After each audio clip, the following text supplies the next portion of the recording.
السلام علیکم، آپ کو آج کے پروگرام میں خوش آمدید۔ افغانستان کی غیر یقینی صورتحال اور وہاں پر جو عدم استحکام ہے وہ ہمارے لیے کئی سیکیورٹی چیلنجز لا رہا ہے۔ کیا ہم ان سیکیورٹی چیلنجز کے لیے تیار ہیں؟ ان چیلنجز میں بارڈر کی حفاظت سے لے کر مہاجرین کی متوقع آمد اور دہشت گردوں کے دہشت گردی کرنے کے خدشات سے لے کر سیاسی استحکام شامل ہے۔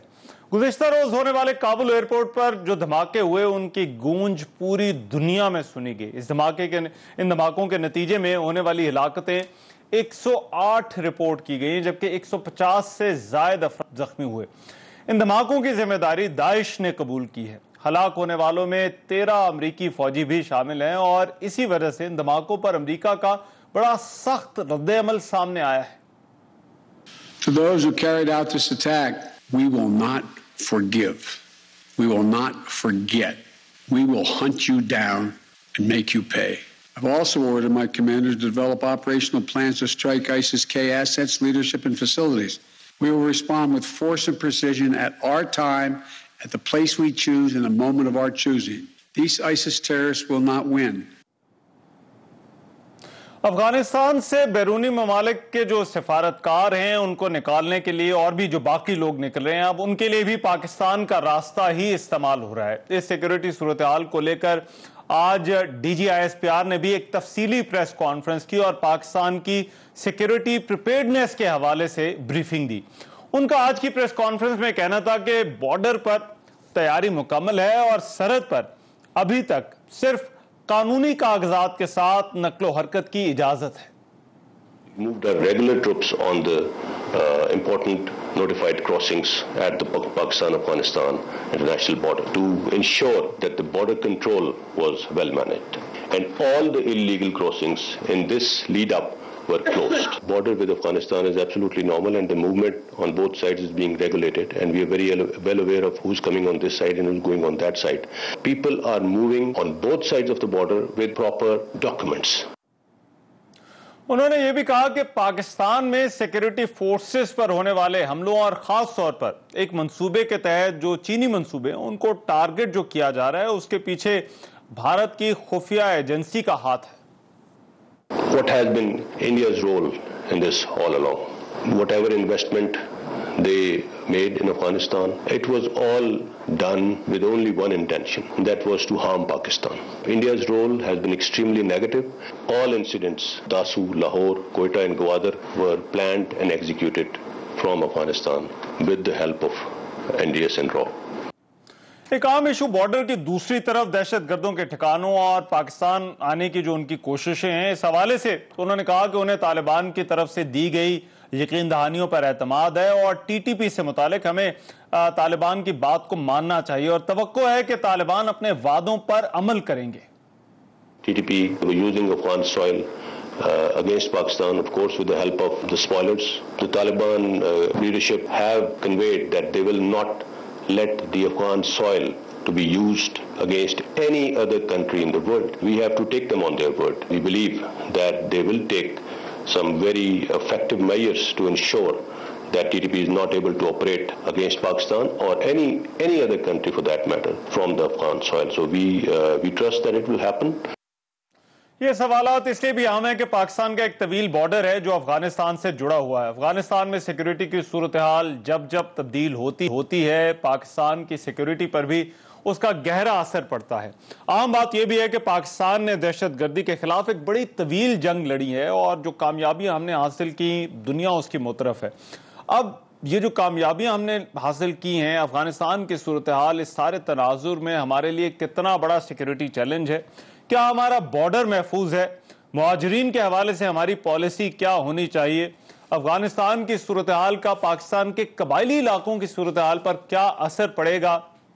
اور اس ساری صورتحال میں سیاسی استحکام ہمارے لیے کتنا اہم ہوگا؟ کیونکہ یہ بھی بڑا اہم نقطہ ہے کہ پاکستان میں جو سیکیورٹی کے معاملات ہیں وہ کہیں نہ کہیں, چاہے وہ APS کے بعد جو دہشت گردی کے خلاف لڑائی جس طرح سے ہوئی یا فاٹا مرجر تھا, اس کے لیے پولیٹیکل کنسنسس بڑا ضروری ہوتا ہے. یہ استحکام کتنا اہم ہوگا, ان ایشوز پر آج کے پروگرام کی ہماری ڈیبیٹ ہے. ویری کوئکلی میرے ساتھ آج کے پروگرام جو مہمان موجود ہوں گے میں تعارف کرا دیتا ہوں. شہزاد چودھری صاحب ہمیں جوائن کر رہے ہیں, دفاعی تجزیہ کار. بہت شکریہ سر آپ کے وقت کا. امتیاز گل صاحب ہمارے ساتھ موجود ہیں, اگین سیکیورٹی ایکسپرٹ, تجزیہ کار. بہت شکریہ امتیاز گل صاحب. اور فیصل کریم کنڈی صاحب ڈپٹی اسپیکر رہ چکے ہیں, پولیٹیشین ہیں پاکستان پیپلز پارٹی سے, وہ میرے ساتھ اسلام آباد اسٹوڈیوز میں موجود ہے. بہت شکریہ کنڈی صاحب آپ کے وقت کا. میں شہزاد چودھری صاحب آپ سے اس ڈیبیٹ کا آغاز کرنا چاہتا ہوں. جو آج کی جو اس کو سیکیورٹی بریفنگ کہہ لیجئے جو ہم نے دیکھی ہے, اور گزشتہ روز کا بھی جو واقعہ کابل کے اندر ہوا, آپ کو لگ رہا ہے کہ یہ افغانستان کی صورتحال, اور یہ جو کہا یہ جا رہا تھا کہ کچھ دن لگیں گے یہ ساری صورتحال جو ہے وہ سیٹل ڈاؤن ہو جائے گی, یہ جو ہم اس وقت کنفیوژن دیکھ رہے ہیں یہ تھوڑا کم ہو جائے گا, یہ کم ہوتا ہوا آپ کو لگ رہا ہے یا پھر بڑھتا ہوا لگ رہا ہے؟ دیکھیے سیکیورٹی چیلنجز افغانستان کے اندر تو بڑھ رہے ہیں. یعنی کل کا اگر ایکسپلوژن دیکھیں اور جس طریقے سے کابل ایئرپورٹ کے ارد گرد جو افراتفری تھی, جو ایک کیفیت رہی ہے پچھلے 10-15 دن کے اندر, وہ ایک جسے کہتے ہیں کہ ایک ریڈی ٹارگٹ تھا فار اینی گروپ اور اینی میلیفائڈ انٹینٹ والا جو بھی کوئی گروپ تھا یا جو کوئی شخص ایسا کرنا چاہتا تھا. اس کا اظہار وارننگز میں بھی ہوا ہے جو کہ طالبان نے بھی دی ہیں, امریکہ نے خود اپنے طور پہ یہ وارننگز دی ہیں. تو وہ تو ایک کیونکہ ایک ڈائنامک سچویشن تھی, ڈائنامک سچویشن کنٹرول میں نہیں ہے, گورنمنٹ وہاں پہ اپنی جگہ پہ نہیں ہے, تو اس لیے یہ ایک پاسبلٹی ایگزسٹ کرتی تھی. لیکن پاکستان کے نقطہ نظر سے ذرا دیکھ لیجئے حالات کو. اگر مثال کے طور پہ یہ بارڈر فینس نہ ہوتا, مثال کے طور پہ پاکستان کے 1300 سے 1400 فورٹس, پکٹس, پوسٹس نہ بنائی گئی ہوتی ہیں جس طریقے سے کہ اب بن گئی ہیں, یعنی 2001 کے مقابلے میں 2021 کی سچویشن ہوتی, تو آپ کو لگتا ہے کہ جو TTP اور داعش جس طرح سے کہا جا رہا ہے کہ وہاں پہ موجود ہے اور وہاں پہ کوئی نہ کوئی اس کے ایلیمنٹس اور ریمننٹس ہوں گے, اور داعش نے تو وہاں پہ اپنا اظہار بھی کر دیا, تو کیا وہ وہیں پہ رکے رہتے یا وہ پاکستان کے اندر اپنا کچھ نہ کچھ اثر لے کے آتے اب تک آ چکے ہوتے؟ تو کہنے کا مطلب یہ ہے کہ 2001 کے مقابلے میں 2021 کا پاکستان بہت بہتر طور پر محفوظ ہے اور سیکیور اور سیف ہاتھوں میں ہے, اور بہرحال اس کا اعادہ IDG ISPR نے کیا. جہاں تک افغانستان کا تعلق ہے, اس میں کوئی شک نہیں کہ افغانستان کے لیے چیلنج آج بھی موجود ہے. طالبان کے لیے کانٹیکسٹ میں بات کر رہا ہوں, اور خاص طور پہ جبکہ یہ گروپس جو تھے, چاہے وہ BLA ہے, BRA ہے, چاہے اس کے بعد TTP ہے, چاہے داعش ہے, اس قسم کے باقی القاعدہ کی بھی بات کی جاتی ہے, اگر وہاں پہ کوئی ایسی چیزیں ہیں تو طالبان جو ہی اپنی حکومت قائم کریں گے, اپنی ریٹ کو اسٹیبلش کرنا چاہیں گے, تو ان کو ٹیک آن کرنا پڑے گا, تبھی جا کے افغانستان میں معاملات. ایک چیز بتائیے, دیکھیے پہلے جو ہماری جو دہشت گردی کے خلاف جنگ تھی وہ 20 سال اس کی ڈائنامکس سارے ہمارے اس طرح سے رہے کہ ہمیں پتا ہے کہ بارڈر کے دوسری طرف امریکہ, جو افغانستان کی گورنمنٹ جو بھارت کے ساتھ جو کلیوژن میں تھی, جو کچھ ہو رہا تھا, وہ لوگ دوسری طرف تھے. اب بارڈر کے دوسری طرف جو ہے وہ افغان طالبان جو ہیں وہ ان کی عملداری ہے, ان کی حکومت ہے. آپ کو لگتا ہے کہ بارڈر کے دوسری طرف جو تبدیلی آئی ہے یا فینس کے دوسری طرف جو تبدیلی آئی ہے, کیا اس سے ہمارے لیے سچویشن بہتر ہوئی ہے یا کمپلیکیٹ ہو گئی ہے؟ NDS وہ والا NDS نہیں رہے گا جو کہ غنی رجیم میں تھا یا اس سے پہلے 20 سال رہا ہے. را کا جو ایکسس NDS کے اندر تھا وہ نہیں رہے گا جو کہ پہلے اب تک رہا ہے. ہاں, ایک صورت میں اگر آپ طالبان کا رویہ تبدیل ہوتے دیکھتے ہیں, مجھے نہیں پتا کہ وہ کس طریقے سے مینیفیسٹ کرے گا, ان کے لیے کتنی مشکلات بڑھیں گی, یہ کہاں پہ بینڈ کریں گے, کس کے آگے بینڈ کریں گے. کیا امریکہ کا اثر رسوخ ان پر رہے گا؟ کیا اگر امریکہ کا اثر رسوخ رہے گا تو کیا انڈیا کا بھی ہو جائے گا؟ کیا تاجکستان کے تھرو اور پنشیر اور ناردرن الائنس کے جو پرانے ایریاز ہیں, کیا وہاں سے کوئی انفلوئنس ان کے خلاف ہو سکتا ہے؟ یہ وہ تمام چیزیں جو اوپن ہیں. اس لیے طالبان کو سب سے پہلے اپنے آپ کو پروو کرنا پڑے گا کہ ریٹ, کنٹرول اور تمام کا تمام ان کے ہاتھوں میں, حکومت ان کے پاس مضبوط ہے اور وہ افغانستان کو ایز اے ریاست دھیان کر سکتے ہیں. تب ہم کہیں گے کہ اب وہ جو سپیس اویلیبل تھی جو کہ انڈیا وہاں پہ استعمال کرتا تھا یا باقی لوگ, وہ اب ان کے پاس اویلیبل نہیں رہے گی. تو میرا خیال ہے کہ یہ آنے والا وقت ہی بتائے گا, لیکن چانسز یہ ہیں, سائنز یہ ہیں کہ انشاءاللہ پاکستان کے لیے جو چیلنجز ہیں, جو مشکلات تھی, اس میں کافی حد تک کمی ہونی چاہیے. ٹھیک ہے, رائٹ. امتیاز گل صاحب, آج کیونکہ جو پریس بریفنگ تھی اس میں بھی اس حوالے سے سوال بھی ہوا, کہ جو ٹی ٹی پی کے حوالے سے افغان طالبان نے جو یقین دہانی کرائی ہے، کیا اس یقین دہانی پر جو ہے وہ اعتماد کیا جانا چاہیے؟ ایک تو یہ سوال ہے، ابھی تو کیونکہ وقت بھی لگ سکتا ہے، لیکن اس کے ساتھ ایک سوال جو ہے وہ صلاحیت کے حوالے سے بھی ہے، کیونکہ پہلے بھی افغان حکومت یہ یقین دہانیاں کراتی تھی، افغان حکومت کہتی تھی کہ ہم جو ہے وہ کارروائی کریں گے یا ایسی تنظیموں کو جو ہے وہ اجازت نہیں ہوگی، لیکن پھر وہ کیپیسٹی کا سوال کھڑا کر دیتے تھے۔ اب آپ کو سچویشن اس سے ڈیفرنٹ لگ رہی ہے، اور اگر ہمیں یقین کرنا چاہیے ان کی یقین دہانیوں پر تو کیوں کرنا چاہیے؟ دیکھیے، طالبان اگر حکومت بنا لیتے ہیں تو انہیں اس دنیا میں رہنا بھی ہے، انہیں ان ممالک کا بھی خیال کرنا ہے جو گزشتہ خاص طور پہ 5-6 برسوں سے ان کے ساتھ تعاون کر رہے ہیں، سیاسی، سفارتی، جو اس کے فوری ہمسایہ ممالک ہیں۔ اور طالبان کو چونکہ اپنی حکومت کے لیے صرف ان ممالک کی خوشنودی نہیں چاہیے ہوگی، بلکہ مالی وسائل بھی چاہیے ہوں گے، ٹیکنیکل امداد بھی چاہیے ہوگی، کیونکہ اس وقت جو نظر آ رہا ہے کہ وہ ٹیکنیکل امداد اور مالی وسائل مغرب اور امریکہ کی طرف سے آ رہے تھے، وہ اب رفتہ رفتہ خشک ہو جائیں گے۔ تو اگر تو افغانستان کے ارد گرد کے ممالک جن میں پاکستان، ایران بھی شامل ہے، وہ واقعی طالبان سمجھتے ہیں کہ مددگار ثابت ہو سکتے ہیں، اور تو میرا خیال ہے کہ طالبان کو یہ جو یقین دہانیاں کروا رہے ہیں ان پہ عمل درآمد بھی کرنا ہوگا۔ اب وہ الگ بات ہے کہ ان کے پاس 100% کیپیسٹی ہے کہ نہیں۔ ایک اچھا نقطہ جس کو ریڈیمنگ فیچر کہتے ہیں وہ یہ ضرور ہے کہ جو نیشنل ڈائریکٹریٹ آف سیکیورٹی تھا افغانستان میں، اب وہ ویسا نہیں رہے گا۔ جس انداز میں وہ سرمست تھا وہ نہیں ہوگا، اس لیے کہ ان کے انچارج اب کوئی اور لوگ ہوں گے۔ نچلے لیول پہ لوگ گڑبڑ کرتے رہیں گے، فتنہ فساد پھیلاتے رہیں گے، پاکستان کو کچوکے لگاتے رہیں گے، ایسے کام کریں گے جن سے طالبان بھی بدنام ہو اور پاکستان بھی بدزن ہو، اور اس کے دوسرے ہمسایہ ممالک میں بھی گڑبڑ کریں گے۔ لیکن اگر تو یہ 5 کے 5 ممالک یعنی پاکستان، ایران، ترکمانستان، چین، روس تھوڑا سا دور ہے، تاجکستان، ازبکستان، یہ تمام اگر اکٹھے رہ جاتے ہیں، ہر قدم اکٹھے اٹھاتے ہیں اور ایک مربوط اسٹریٹجی اختیار کرتے ہیں افغانستان کے حوالے سے، تو میں سمجھتا ہوں کہ جو سپیس امر اللہ صالح رحمۃ اللہ نبیل کے تحت حاصل تھا نان اسٹیٹ ایکٹرز کو، آپ بھی وہاں جاتے رہے، ہمیں ڈاکٹر عبداللہ نے کہا بھی تھا کہ ہمیں معلوم ہے کہ یہ لوگ کہاں کہاں ہیں اور یہ مطلب اپنی بہت زیادہ عرصے تک اس طرح کام نہیں کر سکیں گے۔ تو میرا خیال ہے کہ حالات بہت تبدیل ہیں۔ پاکستان نے گزشتہ 20 برسوں میں جو کام کیا ہے وہ اندرونی طور پہ خود کو، بارڈر کو، اور اندرونی طور پہ بہت سارے فریم ورکس ہیں، بہت امپروو کیے ہیں، بہت تبدیلی آئی ہے۔ اور یہ چونکہ پاکستان کو بھی خیال کرنا ہے اپنے ہمسایہ ممالک کا، ہمارے حوالے سے بات ہی، مگر رائٹ امتیاز صاحب، یقین دہانیاں پاکستان کو تو کنسرن، سب سے بڑا کنسرن ٹی ٹی پی ہے، لیکن چین کا بھی جو ہے وہ کنسرن ہے، تحفظات ہیں، امریکہ کے بھی تحفظات ہیں، ایران کے بھی تحفظات ہیں، تنظیموں کے حوالے سے جو تنظیمیں وہاں پر موجود ہو سکتی ہیں، اور سب سے لیٹسٹ یہ جو کل والا واقعہ ہوا ہے، اس کی جو ذمہ داری داعش نے قبول کی، یہ جو دیگر تنظیمیں وہاں پر جو موجود ہے، اس کو آپ کس طرح سے اسیس کرتے ہیں؟ کیا یہ افغانستان، کیا ان میں اتنی کیپیسٹی ہے کہ یہ افغانستان میں کوئی خانہ جنگی جیسی صورتحال جو ہے وہ پیدا کر دیں؟ دیکھیے، لو انٹینسٹی کانفلکٹ یہ جاری رکھیں گے۔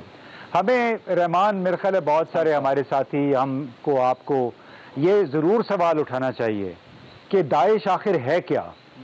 کیا واقعتاً یہ کوئی ایسا گروپ ہے جو یہاں پہ اسلامی خلافت چاہتا ہے، یا یہ پھر اعلی کار ہے اس علاقے میں مخصوص قوتوں کا تاکہ یہاں پہ عدم استحکام پھیلے، معصوم لوگوں کو یہ مار رہے ہیں؟ خاص طور پہ کل جو واقعہ ہوا ہے، اور آپ کو یاد ہوگا کہ جب سے امریکہ اور طالبان کے درمیان مذاکراتی عمل شروع ہوا تھا 2019 سے، اس کے بعد سے جتنے بڑے دھماکے ہوئے تھے کابل کے اندر، کابل سے باہر، ان سب کی ذمہ داری داعش نے قبول کی تھی، طالبان نے نہیں۔ تو اس لیے سوال یہ پیدا ہوتا کہ کیا یہ وہ فرینچائزز ہیں، franchises of terrorism, franchises of agents of chaos, یعنی جو یہاں پہ انتشار انارکی پھیلانا چاہتے ہیں، کیا یہ وہ لوگ ہیں؟ مثلاً کل جو کچھ ہوا اس کا فائدہ کس کو ہو سکتا ہے، یا وہ کس کا مقصد ہوگا؟ بھارتی حکومت بڑے بلند کھلم کھلا کہتی تھی کہ امریکی افواج کو یہاں سے افغانستان سے نہیں جانا چاہیے کیونکہ طالبان آ جائیں گے، جو کہ ان کی نظر میں ابھی بھی ٹیررسٹ ہیں. لہٰذا ہمیں بڑا کھل کے یہ کوشچن ضرور کرنا چاہیے کہ یہ داعش وغیرہ. میں آپ کو انٹرپٹ کروں گا، میرا خیال ہے بارش ہو رہی ہے تو آپ ذرا اپنی جگہ جو ہے وہ بدل لیں. بٹ مین وائل میں کنڈی صاحب کے پاس رہتا ہوں. اب ایک قبائلی علاقوں کی جو صورتحال ہے یہ آپ کو، کیونکہ یہ جب ہوا ہے، ہم نے 70 کی دہائی 90 کی دہائی میں دیکھا، 2001 کے بعد بھی جو ہے وہ دیکھا، بڑا فرق پڑا. اب آپ کو لگتا ہے کہ یہ جو بارڈر ہے، فینسنگ ہے، یہ تیاریاں ہیں، کیا فرق پڑ سکتا ہے قبائلی علاقوں پر؟ بسم اللہ الرحمن الرحیم. رحمان دیکھیں، افغانستان کا ڈائریکٹ امپیکٹ پاکستان پہ تو ہوتا ہے، لیکن پاکستان میں سب سے زیادہ امپیکٹ ہے وہ فارمر فاٹا کے پی اور کچھ نہ کچھ بلوچستان پہ بھی ہوتا ہے. اس کے بعد پھر آپ نیچے ٹریول ڈاؤن باقی جگہوں پہ بھی پڑتا ہے، لیکن سب سے پہلے جو ہے وہ فرنٹ لائن جو ہے وہ متاثر. دیکھیں ماضی میں آپ کے جو فاٹا کے لوگ جو تھے وہ ایک بغیر تنخواہ کی آپ کی فوج تھی، آپ کے بارڈرز کا وہ تحفظ کرتے تھے کیونکہ بڑا ایک کھلا بارڈر تھا. اب ایک بہت بہترین کام یہ ہو گیا کہ ہمارے بارڈر کی فینسنگ ہو چکی ہے. اب فینسنگ ہو چکی، اب یہ ہے کہ اگر افغانستان سے کوئی آ رہا ہے تو وہ آپ کے جو باقاعدہ جو چیک پوسٹس ہیں یا چیک پوائنٹس ہیں ان کے ذریعے آ رہے ہیں تھرو ویزا اور واٹ ایور سچویشن. پہلے تو یہ تھا کہ کہیں سے بھی آ سکتے تھے. اور ایک بہترین کام اس لیے ہے کہ دیکھیں ابھی اس وقت جو ہے وہ جو ٹیررسٹ ہیں یا کوئی ایسے لوگ ہیں جو کہ پاکستان کی سیکیورٹی کو ڈسٹیبلائز کر سکتے تھے، دہشت گردی کر سکتے تھے، وہ بہت میں سمجھتا ہوں کہ نہ ہونے کے برابر ہوں گے جو کراس کر سکیں گے. اب یہ ہے کہ دو چیزیں ہیں. دیکھیں میں اس چیز کو دو اسپیکٹ سے دیکھ رہا ہوں. جو کل وہاں پہ کابل کے ایئرپورٹ پہ جو واقعہ ہوا ہے اور داعش نے قبول کیا ہے، کیا ایک اور کانسپیریسی ہے داعش اور طالبان کو لڑانے کی؟ یہ بھی ہو سکتی ہے. ایک کانسپیریسی تھیوریز ہیں جو کہ بندہ کر سکتا ہے کہ جی ان کو آپس میں وہ کریں. اب یہ ہے کہ ہم پریڈکٹ جو ہے ابھی اتنی جلدی نہیں کر سکتے ہیں. دیکھیں طالبان آئے ہیں، انہوں نے ٹیک اوور کیا ہے، سیٹل ڈاؤن. افغانستان میں یہ ماضی میں بھی رہے، سیٹل ڈاؤن ہو جاتے ہیں، پھر اس کے بعد وار لارڈ اٹھتے ہیں اور پھر وہ چیزیں چھوٹے چیزیں ہوتی ہیں. لیکن ہمارا سب سے بڑا کنسرن جو ہے وہ پاکستان کے ساتھ ہے. اچھا مجھے دو چیزوں کے بارے میں بتائیے. قبائلی علاقوں کی ایک تو معیشت پر بڑا، جب یہ معاملات ہوئے ہیں افغانستان کے ساتھ، اکانومی پہ بڑا فرق پڑا. اور دہشت گردی کے خلاف جو جنگ تھی، دہشت گردی کا ایک بہت بڑا موٹیو جو تھا وہ اکانومی تھا کہ وہاں پر ان علاقوں میں معیشت جس طرح سے چلتی. دوسرا ان علاقوں کے کلچر پر بھی بڑا فرق پڑا. تو آپ کو لگتا ہے کہ ان دونوں حوالوں سے ابھی اس وقت ہم بہتر پوزیشن میں ہیں جو ہم پہلے میں تھے، یا 70 میں یا 90 میں یا پھر 2001 کے بعد جو صورتحال ہم نے دیکھی؟ بالکل. اس میں تو دیکھیں ڈائریکٹلی افیکٹ جو ہے وہ فارمر فاٹا یا فاٹک. پرابلم یہ ہے کہ جیسے ہم نے پہلے کہا تھا کہ ہم تو یہ کہتے ہیں کہ جی افغانستان میں جیسے ہماری پارٹی کے پوائنٹ آف ویو تھا کہ ہیومن رائٹس کی کو دیکھنا چاہیے، خواتین کے حوالے سے، بچوں کے حوالے سے. سب سے ہمارا بڑا کنسرن جو ہے، جو کہ ان کے ترجمان نے پچھلے دنوں ٹی وی انٹرویو ایک پریس ٹاک میں بھی کہا تھا کہ ہماری سرزمین جو ہے وہ پاکستان کے خلاف استعمال نہیں ہوگی افغانستان کی. اور وہ ہم ریئلسٹکلی دیکھنا چاہتے ہیں کہ یہ چیز نہیں ہو. اب دیکھیں کچھ واقعات ایسے پاکستان میں ہوئے، جیسے داسو کا انسیڈنٹ ہوا، گوادر کا ہوا، پھر آپ دیکھیں دیر میں ہوا، ڈیر اسماعیل خان میں ہوا، پھر کوئٹہ میں ہوا، لورلائی میں. اور تمام انسیڈنٹ میں یا چائنیز ٹارگیٹ تھے یا جو ہے وہ سیکیورٹی فورسز کے ہمارے نوجوان. سیکیورٹی فورسز پر بھی حملوں میں ہم نے ایک سپائک دیکھی ہے، ایک اضافہ جو ہے وہ ہم نے دیکھا. یہ چیز ہے. دیکھیں 2 چائنیز پہ ہوئے ہیں اٹیک اور مختلف 7-8 واقعات جو ہیں وہ ہمارے سیکیورٹی فورس کے. تو یہ چیزوں کو دیکھیں، ہمارے اس میں چینجز آ رہے ہیں، ہمارے اس خطے میں بڑی تیزی سے تبدیلی آ رہے ہیں. اس کو میں واچ کروں. لیکن سب سے بڑا چیز ہمارا یہ ہے، ہم آج بھی یہ کہتے ہیں، دیکھیں ہم آج اپوزیشن میں ہیں، ہم یہ کہتے ہیں کہ حکومت کو، یہ حکومت کا کام ہوتا ہے، ان کو پارلیمنٹ کے سیشن کال کرنی چاہیے، تمام سٹیک ہولڈرز کو بلانا چاہیے. اس پہ آگے جا کے کرنی ہے بات ذرا کنسنسس والے پہ. اس پہ ہم ذرا کوشش کریں گے کہ آپ کے ساتھ، ظاہری بات ہے حکومت کا بھی موقف جو ہے وہ کوئی جانے. مگر ایک بڑا امپورٹنٹ سوال ہے اور میں بریک کے بعد آ کر شہزاد چودھری صاحب، امتیاز گل صاحب سے اور کنڈی صاحب سے پوچھوں گا، وہ یہ کہ مہاجرین والے سے یہ جو انفلکس ہوگا اس کا ہمیں کیا کرنا چاہیے؟ کیا ہماری ایک بڑی واضح پالیسی ہونی چاہیے؟ اور اب وقت آ گیا کہ یہ ہم واضح پالیسی جو ہے وہ بنا کر ہمارے پاس ہے یا نہیں ہے؟ اس بریک کے بعد بات کرتے ہیں.